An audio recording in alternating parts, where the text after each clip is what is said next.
So the golf season is coming towards an end. Especially if you're based in the UK, the weather is going to get worse and therefore we need to sort of plan ready for next year.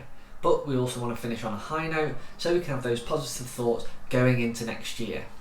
In this video I'm going to show you exactly what you can do to produce those results right now and ready for next year. Let's get stuck into this. This is Nick Does Golf.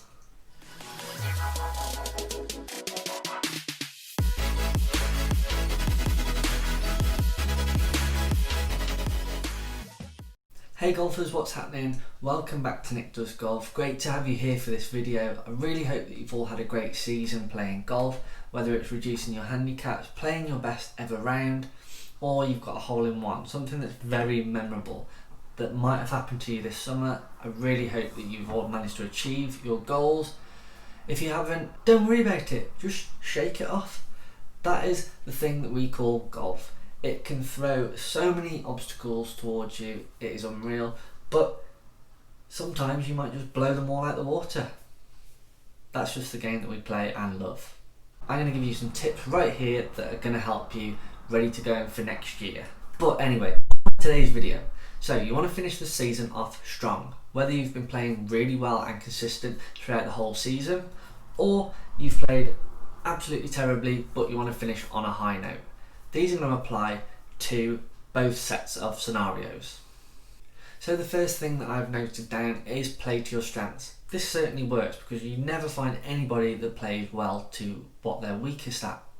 So whether that is playing to a certain shot shape that you have, whether it's laying up short for a par 5 instead of going for it, or you simply know that you cannot get to a par 4 in 2, so you're going to do it in 3. Just put yourself in a position that you know that you're going to play well from the next shot. Play to your strengths, play to a strategy that works for you and that is going to get you the best scores and the best rounds possible. My next point is for you to remember all the good scores and all the good shots that you've played throughout the season. And this can apply to both scenarios. So if you have played really well and you've been consistent, you can remember all your good scores and all your good shots. And if you haven't played very well and you want to finish on a high note, you need to remember the good shots that you have played. Now, not every shot that you have played has been a bad shot, so you need to handpick these and pop them into your memory bank to take away with you and feel those positive vibes ready for you to finish the season off nice and strongly. Remember how they felt, remember all the positive thoughts that you had once you've had hit that shot. Take that away with you, pop it into a memory bank and go from there.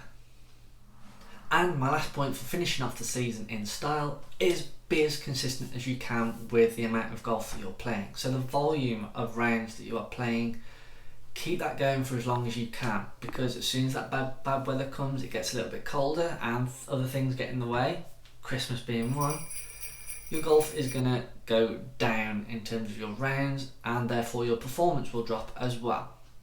It's going to be very hard for you to keep that up, so you need to maintain that for as long as you can, almost extending your summer if you like, playing as many things as possible, as many rounds as you can. This is going to hold you in good stead.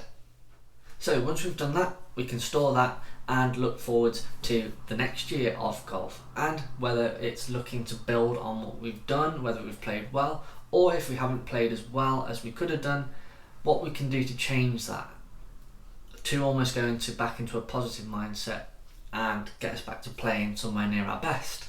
Here's what I would do. First one would be to set out some goals that you might have for next year. So it could be short term, medium term or long term goals. These are important for you to do because it gives you something to strive towards. So it could be something as simple as, I want to reduce my handicap from here to here. Very good goal. That could be your long-term one. A short-term one could be to, I don't know, say for example on your 9 holes you might try and beat a score on your next round. That is a short-term goal. These are the things that you need to implement in order for you to strive towards and up your performance ready for that next year.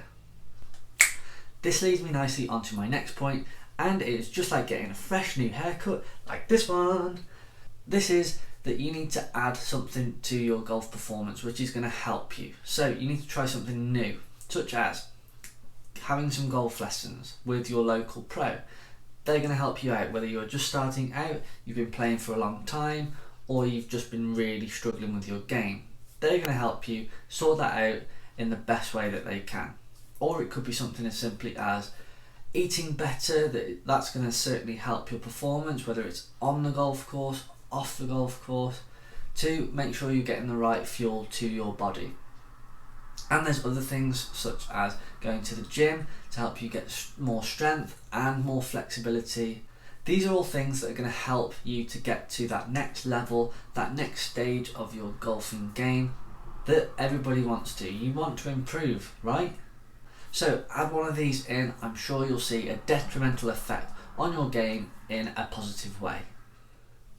And my final point, which is probably the most important one out of the lot, is for you to be organised and learn as much as you can about the game of golf, whether it's to do with yourself or whether it's to do with certain things like techniques, rules, equipment. Be clued up on as much as you can. This is certainly going to help you in both the short term and the long term.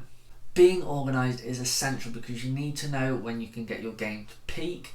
You might need to know when you're training, whether you need to clean your clubs, take into consideration time frame of you getting there. You need to give yourself the best chance at shooting a good score on that certain day or that week. For example, if you're playing a big tournament, you need to prepare yourself as best you can in order to play your best golf. It is as simple as that. This applies not only to elite athletes but also the recreational players as well. It doesn't matter what sport it is, people should prepare as much as possible in order to give themselves the best chance. Golfers, I hope this has given you some direction to help you finish the season off strongly and also to give you some ideas heading into next year to help optimise your performance in your golf. If it has, drop it a like and leave a comment down below. Let me know if this has helped you and you are going to try some of these heading into next year. If you've enjoyed it that much and you haven't done so already, hit that subscribe button down below. Make sure that you follow me and support me on my journey as I share my experiences with as many golfers as possible. Also hit the bell for those notifications every time I upload a new video. You're going to have that first insight into it as soon as it gets uploaded. Of course, make sure you follow my social media on Instagram, Twitter and TikTok. It is @NickDoesGolf to keep up to date with everything that I'm doing on a daily and a weekly basis. Go forwards and use this. Thanks very much for watching guys and see you all very soon.